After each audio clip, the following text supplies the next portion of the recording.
quero apenas dizer para vocês que, possivelmente, quando você analisa a sua trajetória de vida, eu me vejo sempre caindo e sempre levantando. Eu tenho, na minha vida, Senhor, uma marca de que muitas vezes dá um enchente na cara da gente e a gente saía desesperado, carregando o que podia carregar, ia dormir, sabe, onde pudesse dormir, normalmente no salão da Associação de Moradores da Vila, no clube de futebol. E no dia seguinte a gente não tinha tempo de ficar reclamando, sabe? A chuva ia enchendo, a gente tinha que limpar a casa. E limpar. Depois que a gente limpava, quando você estava pensando que a casa estava secando, viu outra chuva, você tinha que limpar outra vez. Assim foi a minha vida. Você fica desempregado, arruma um emprego, quando você está melhorando de vida, você é mandado embora. Eu sempre coloquei na minha cabeça que a vida de um trabalhador na fábrica é como se fosse, sabe, um pau de sebo. Muita gente não sabe o que é um pau de sebo, mas os mais velhos, e sobretudo os nordestinos, sabem que o pau de sebo é uma brincadeira que se faz em muitos lugares na época de São João. Coloca-se um poste, somente de madeira, bem lubrificado, coloca uma prenda lá em cima e quem, sabe, quiser tentar subir, pega. Sabe, quase ninguém consegue pegar. Quando está chegando, cai. A vida do trabalhador é assim, ele entra numa fábrica, num local de trabalho, dizem para ele assim, olha, você vai ganhar o salário tal. Mas se você tiver assiduidade, se você for dedicado, se você é competente, você vai ganhar um teto. E toda vez que ele está chegando perto do teto, ele é mandado embora e começa tudo outra vez na outra fábrica. Assim é a vida do povo trabalhador. O cara entra numa indústria, sabe, ele começa ganhando pouco, ele pensa que vai ter aumento. Quando vai chegando perto de realizar um sonho, ele é mandado embora, vai para outra indústria. É a mesma ladainha. Assim foi a minha vida. E também foi a minha vida nas disputas que eu fiz. O primeiro mandato, que eu ganhei as eleições, o PT tinha possivelmente grande parte dos melhores economistas desse país, se não todos, mas uma grande parte, e uma das lideranças mais importantes foi a Maria da Conceição Tavares. E o pessoal dizia assim para mim, Lula, mas o país está quebrado, cara, você não vai conseguir governar, o país está quebrado, o país tem uma dívida externa absurda, o país vem de uma década perdida, sabe? O PT não tem quadros, vai ser um desastre. Eu dizia, mas é exatamente por isso que a gente vai ganhar as eleições. Porque nós precisamos provar que esse país tem jeito. E ganhamos as eleições. Ganhamos as eleições e eu comecei com algumas obsessões. Eu queria pagar a dívida externa, porque eu também aprendi que a gente não pode ficar devendo. Pobre é assim, pobre não gosta de dever. Pobre não gosta de passar na frente da padaria ou do bar que ele deve. Gente muito rica não tem importância de deve. Dever é até bonito para o cara que pode tomar 1 milhão, 2 milhões, mas pobre que toma 5 mil reais, 500 reais, ele tem que pagar na hora. Eu falei, nós vamos consertar esse país. E chamei o presidente do Banco Central, que na época era um espanhol chamado Rato, e falei para ele, olha, eu vou querer quitar a dívida do Brasil, eu não quero ficar devendo. E ele me dizia assim, Lula, não precisamos de dinheiro, o FMI está pedindo, não precisa de prata, sabe, não precisamos. Eu falei, mas eu quero pagar, eu não quero ficar devendo. Pagamos o FMI. Foi um momento de glória para mim. E depois daquele país que ia quebrar, nós tomamos a decisão de fazer uma reserva, Lewandowski. Eu estava na Índia quando o primeiro-ministro Singh, anunciou que a Índia tinha feito uma reserva internacional de 100 bilhões de dólares. Eu voltei para o Brasil e fiquei pensando, nós vamos ter que juntar 100 bilhões de dólares. Chamei o Meirelles, chamei o Palotti e falei, nós precisamos juntar 100 bilhões, nós queremos fazer uma reserva internacional. De repente a gente estava com 370 bilhões de dólares juntos. De repente, o Brasil, que foi pego com 12% de inflação, com 12% de desemprego, de repente o Brasil estava gerando milhões de empregos com carteira assinada. E a gente conseguiu terminar essa façanha de governar o Brasil, deixando a economia brasileira crescer, sabe, a 7,5%.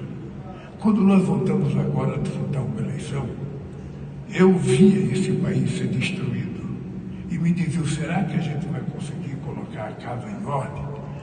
Aqui todos os ministros sabem, Sidônia, que pegaram os ministros esvaziados, ministros com metade dos funcionários que tinham em 2010. Eu posso pegar o IBAMA como exemplo, outros que foram extintos, como o Ministério do Trabalho, o Ministério da Cultura, o Ministério da Igualdade Racial, que foram extintos, não tinha Ministério Indígena, Ministério dos Direitos Humanos, ou seja, tudo que era ministério, que tinha participação popular, eles conseguiram exterminar.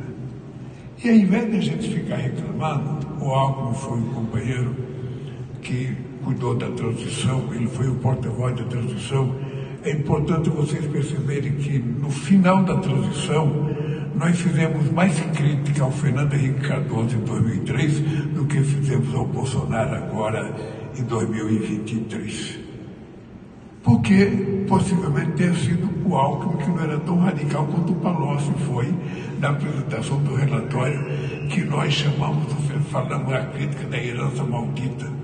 Sabe que isso deixou o Fernando Henrique Cardoso bem chateado, bem decepcionado, e outros companheiros do PSDB. Então eu dizia para o pessoal, gente, nós vamos ter que reconstruir, a gente não pode ficar lamentando o que não tem, vamos ter que fazer, e vamos ter que trabalhar. Então eu posso te dizer uma coisa, eu já trabalhei mais nesse 1 ano e 8 meses do que em qualquer outro momento da minha vida na presidência da República. E nesse 1 ano e 8 meses, a gente está colhendo coisa além daquilo que a gente imaginava que pudesse colher. Muita coisa aconteceu que não estava na nossa previsão. Primeiro, sabe, a manutenção da inflação em taxa razoável. Segundo, a possibilidade de você aumentar o salário mínimo. Terceiro, a vontade de você aumentar o Bolsa Família. Segundo, a vontade de você colocar mais dinheiro na saúde, mais dinheiro na educação.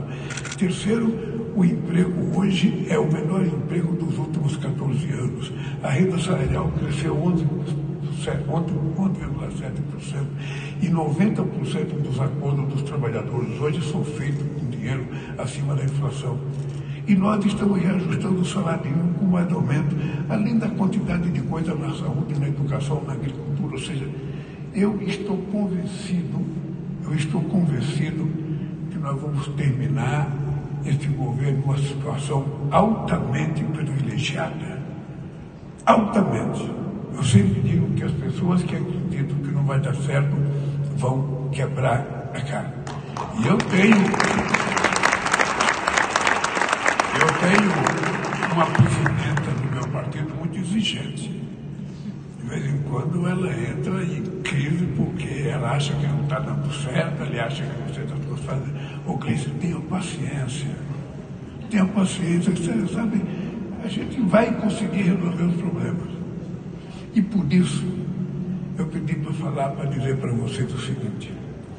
Eu tenho dito, em todos os lugares que eu vou, que eu estou vivendo o meu melhor momento como ser humano. Eu tenho 78 anos de idade, já vivi muito, já passei por muitas coisas, já disputei muita lição, já perdi muita lição, mas eu estou vivendo hoje um momento que eu me considero um ser humano pleno. Eu estou com a minha cabeça no lugar, muito apaixonado pela minha querida companheira Janja. Muito. Eu não sabia que era possível aos 78 anos ficar tão apaixonado. Por isso que a gente não pode dizer que uma pessoa é velha, que uma pessoa... Não existe, quando você está apaixonado, limite. Limite para fazer as coisas, limite para ter crença naquilo que você faz. E da mesma forma que eu estou apaixonado pela Janja, eu estou apaixonado pelo país. E por que eu estou apaixonado pelo país? Porque eu tenho uma causa. Essa causa me move a hora que eu vou dormir, a hora que eu acordo de manhã, a hora que eu estou tomando banho. Eu resolvi nós vamos consertar esse país de verdade e direito e vamos consolidar a democracia como o único regime de governança política que pode permitir que um operário metalúrgico seja eleito presidente 3 vezes nesse país. Não existe outra coisa. Então, a democracia, ela tem que ser muito valorizada. A democracia ela é tão boa que ela permite você errar. E quando você erra, ela permite você consertar. Ela te dá uma chance. Você elegeu um deputado, um senador, um governador, um presidente da República, não deu certo, você tira ele e coloca outro. Mas é através da democracia que a gente aprende que não é um ato de silêncio. A democracia é uma sociedade em movimentação, à procura de conquista. Por isso que muita gente fica perplexo, que eu não fico nervoso quando tem greve ou quando eu vou num lugar que tem alguém com greve com a plaquinha. Não. Eu fico prazerosamente satisfeito, sabendo que aquela plaquinha só está sendo levantada, aquela greve só está sendo feita porque somos nós que chegamos à presidência da República. Em outros momentos, eles não precisam. E isso, o companheiro Sidônio tentou retratar no livro a grandeza da mais importante e da mais complicada campanha política que eu já participei. Porque como era bom fazer campanha quando você tinha o Alckmin como adversário. Era uma coisa civilizada. A gente terminava de debater, se cumprimentava, cada um vai para o seu canto. Como era bom fazer campanha contra o Serra, ou fazer campanha contra o Fernando Henrique Cardoso. Como era bom brigar com o Brizola, brigar com o Ulisses Guimarães, brigar com o Afif, brigar com o Mário Covas, até com o Maluf. Até com o Maluf, se você olhar o comportamento do Maluf, no tempo que ele era um político importante nesse país, no tempo que ele participava das eleições, com essa gente de hoje, essa gente de hoje é um atraso civilizatório nesse país. É a quebra. São pessoas, Padilha, que estão destruindo a força do argumento. O argumento não vale mais nada, porque as pessoas estão sendo educadas a não suportar mais argumento. As pessoas querem coisas cifradas, rápidas e de preferência mentirosas. Por quê? Porque quando você conta uma mentira, você não tem que explicar. Mas quando você conta a verdade, você precisa explicar essa verdade, precisa de argumento. E o argumento é demorado, ninguém quer ter paciência para ouvir. Então vamos às coisas curtas, coisas cifradas. Eu tenho uma preocupação, gente, eu vou dizer para vocês uma coisa aqui, de que essa linguagem computadorizada, essa linguagem, sabe, de telefone celular que vocês usam, todo mundo aqui usa muito, sabe, vai diminuindo, sabe, a qualidade do nosso conhecimento, vai diminuindo a nossa dificuldade de escrever, a nossa dificuldade de ler, porque tudo tem que ser curto e rápido, muito rápido, muito rápido. Mas eu não entendi, não tem importância. Um TikTok vale mais do que um discurso. Um TikTok, uma fake news, vale mais do que uma liturgia do Papa. Ou seja, então, nós estamos percebendo que nós temos uma obrigação nesse momento. Não é só governar, não é só cuidar da saúde, da educação. Nós vamos ter uma coisa mais séria, que é cuidar de trazer para a cabeça de milhões e milhões e milhões de homens, mulheres e crianças a importância da sobrevivência da democracia. Eu vou terminar dizendo para vocês, eu ando tão preocupado com a democracia, que eu estou convocando para o dia 24 de setembro, na ONU, uma reunião com os países democratas do mundo, os presidentes democratas, para a gente discutir como é que a gente vai trabalhar para fazer a democracia sobreviver no planeta Terra, porque foi a coisa mais importante que nós conseguimos criar até agora. E isso certamente foi retratado na nossa campanha com a expertise do companheiro Sidônio e certamente pela paixão que ele falou aqui Eu espero ganhar um livro de presente. Se eu não ganhar, a Jorge vai pagar, porque ela tem dinheiro, eu não tenho. Então é o seguinte, eu acho que tenho certeza que esse livro vai retratar com muita fidelidade, a nossa campanha, que foi não a mais emocionante, porque ninguém vai superar de 89 em emoção, mas certamente a campanha mais bem trabalhada do ponto de vista ideológico, do ponto de vista político, e a campanha mais difícil, porque dentre os inimigos que você enfrentava, um deles era a mentira que nós não estávamos habituados. Por isso, Sidônio, querido, meus parabéns. Se eu tivesse tempo, eu ficaria... Poder Monitor, a ferramenta mais completa para monitorar os 3 poderes. Acesse agora poder.cc/monitor e ganhe 30 dias grátis.